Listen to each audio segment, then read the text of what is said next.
Es abogada por el Instituto Tecnológico Autónomo de México, doctora en Derecho por la Universidad Autónoma de Madrid, ha sido catedrática en el ITAM, directora del Departamento de Estudios Jurídicos del Centro de Investigación y Docencia Económica, fue parte del grupo redactor del proyecto de Constitución de la Ciudad de México y actualmente fue designada como diputada de la Asamblea Constituyente.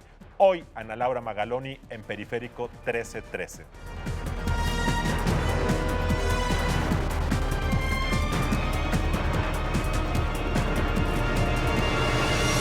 Ana Laura, muy buenas noches. ¿Qué tal? Tú fuiste parte del grupo de notables que Notables. redactó este proyecto de Constitución Política de la Ciudad de México y además eres ahora constituyente designada por el jefe de gobierno. Hay 2 o 3 que tienen este papel doble, entiendo, son muy pocos. Primera pregunta, ahorita vamos a entrar al detalle. Me gustaría saber así, a grosso modo, ¿qué te gusta y qué no te gusta de este proyecto? Mira, yo creo que la filosofía que hay detrás de este proyecto, no estoy de acuerdo con quizá cosas de cómo quedó, pero sí con la filosofía. El grupo que conformaba este grupo redactor todas las personas que están ahí están preocupadas por la desigualdad y la pobreza. Sí. Y estamos tratando de imaginar una ciudad en donde estos problemas, que no solo son de esta ciudad, sino del país, se pueden revertir, ¿no? Entonces, me gusta algunas cosas de cómo quedó, otras no. Otras sé por qué están ahí. O sea, están con esa intención de igualar, de hacer una sociedad plural, de igualar la cancha de la plataforma material y de derechos de las que parten los ciudadanos, pero pues a mí no me gustó todo lo que quedó. O sea, una de las cosas, supongo que estás mencionando, es que uno abre este proyecto y se encuentra con 30 páginas, literalmente 30 páginas, de una serie de derechos que incluyen incluso muchas cosas que son muy repetitivas. Y la primera pregunta que muchos han hecho, ¿y esto cómo se va a cumplir? No hay dinero, no hay capacidad gerencial de ningún estado, ningún gobierno para cumplir esto. Y después hay un mecanismo de exigibilidad o de justiciabilidad de que tú puedes ir con un juez y en 10 días te puede decir, pues efectivamente el gobierno no te está cumpliendo, ejecútese. La pregunta es impresionante la lista de derechos, Ana Laura. Sí, y esa es una discusión que Pedro Salazar y yo perdimos. La lista de derechos ya es impresionante si la ves desde la Constitución Federal. O sea, todos los tratados internacionales en materia de derechos son derechos para todos de rango constitucional. Y ya la lista de derechos de la Constitución Federal es muy amplia. Entonces, había una posición de nosotros, o sea, de un grupo minoritario, que quizá valdría la pena dejar más claros ciertos derechos que no están tan claros en la Constitución o que puede darle un sello distintivo a la Ciudad de México. Y no teníamos que volver a explicitar toda una Carta de Derechos, pero no nada más es una Carta de Derechos ambiciosa esta, o sea, no es nada más es repetitiva de lo que ya está a nivel federal, sino que es mucho más ambiciosa de lo que plantea un tratado internacional o la Constitución Federal. Sí. El derecho a la vivienda, pero no nada más a la vivienda, de tamaño adecuado, en un lugar seguro, que sea bonita. O sea, esas cosas hacen que, en mi opinión, esta Carta de Derechos está padre como un ideal.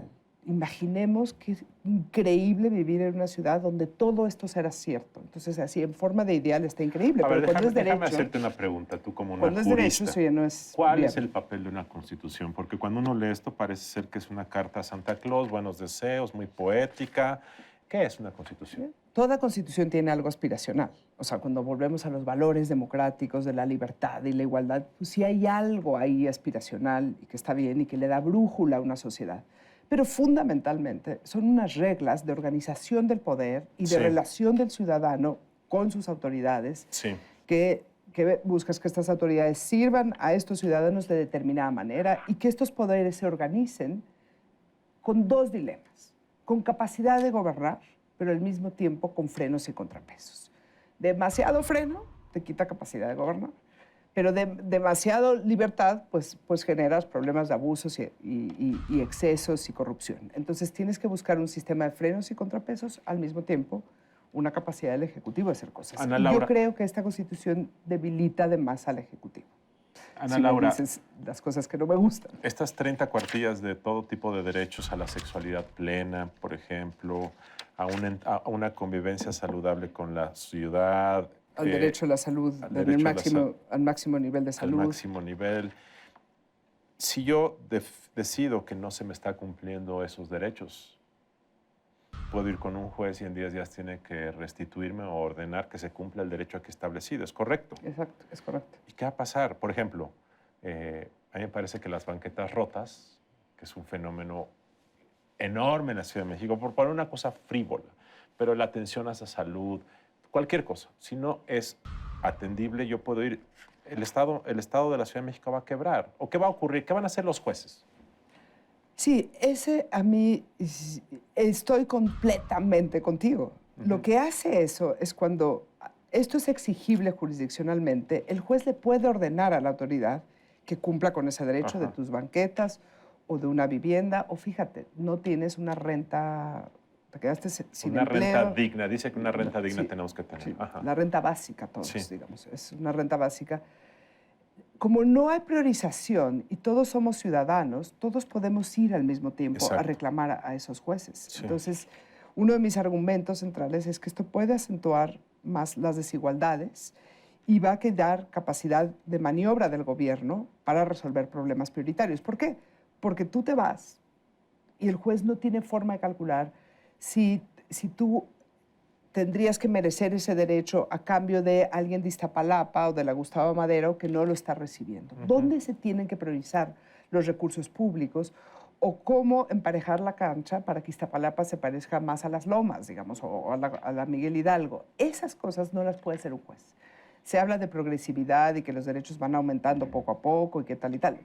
Bueno, de acuerdo, esa progresividad. El juez tiene el caso concreto, con la violación concreta, y nunca tiene el panorama de las restricciones presupuestarias y de la política pública. Entonces, a mí me preocupa que con un mecanismo de exigibilidad para todos, no acotado a un grupo que de verdad esté padeciendo unas carencias que no deberían de estar padeciendo, y con una carta tan amplia, pues yo creo que lo que va a acentuar es la desigualdad. O sea, lo que se propuso esta carta es revertir la desigualdad, generar una plataforma común, material y jurídica entre los ciudadanos. Pues yo creo que una carta así, con un mecanismo de exigibilidad como el que tenemos, va a acentuar la desigualdad. Y quizá, o sea, estas son las cosas que yo he dicho. Y lo he dicho en el grupo redactor, y lo digo públicamente en mi columna, y lo voy a decir públicamente en la asamblea. Ana Laura, cuando yo leía todo el capítulo de derechos, dije, bueno, espero que ahora lleguen las obligaciones, ¿no? Porque para ser buenos ciudadanos tienes que tener muchos derechos y muchas obligaciones, o al menos equiparables para que esto sea financiable. Y hay media cuartilla de obligaciones y ni siquiera se dice con sus palabras que todos estamos obligados a pagar impuestos, como que hay un temor político de decir, oye, yo te voy a dar todos los derechos, pero no te voy a pedir casi nada. Y entonces a mí lo que me preocupa, y yo sé que va a estar de acuerdo conmigo, es que convirtamos esto en una democracia peticionaria, como ha sido en los hechos, ¿no? Todo el mundo pide, pero nadie está dispuesto a dar. Y también se establece un catálogo de democracia directa participativa como sometiendo todo a que los ciudadanos exijan, pidan, intervengan, pero yo no veo la contraprestación de obligaciones ciudadanas. Coincido, coincido contigo. Además, yo creo que el catálogo de derechos es algo que tiene que estar en cualquier constitución, pero ya los teníamos, ya están ahí a nivel de la federación. Bastaba un parrafito donde como incorpora esos derechos, una cosa así.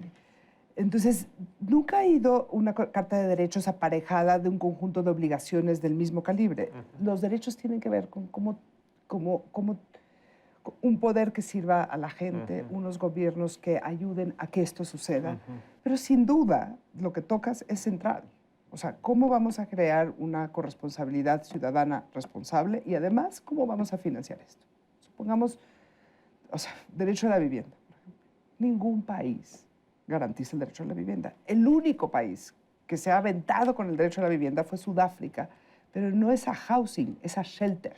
O sea, a que no haya gente viviendo debajo de los puentes. Eso es lo que puede garantizar el Estado. Entonces, son dos cosas. Hay unas obligaciones ciudadanas, debe haber, pero hay otras cosas que no puede proveer el Estado. Y esas segundas cosas, pues cómo generas un país, una economía que le dé a otros y a todos la posibilidad de comprar una casa, de tener Y Ana Laura. eso no está contemplado. Ahora, en los próximos meses viene el procedimiento de discusión legislativa, se están conformando grupos y comisiones que lo harán, vendrá el debate en las tribunas. Como todo mundo quiere ser parte de este momento histórico, ¿no? La posición liberal como la tuya, que yo respeto muchísimo, pues es anticlimática, ¿no? Porque todo el mundo quiere dejar su sello y su nombre grabado en las columnas del Congreso, Nuevo Congreso de la Ciudad de México, como haber hecho la Constitución que para muchos es la más progresista, la más garantista, la de más derechos de la ciudad ideal. Es muy complicado bajar el ánimo, la emoción.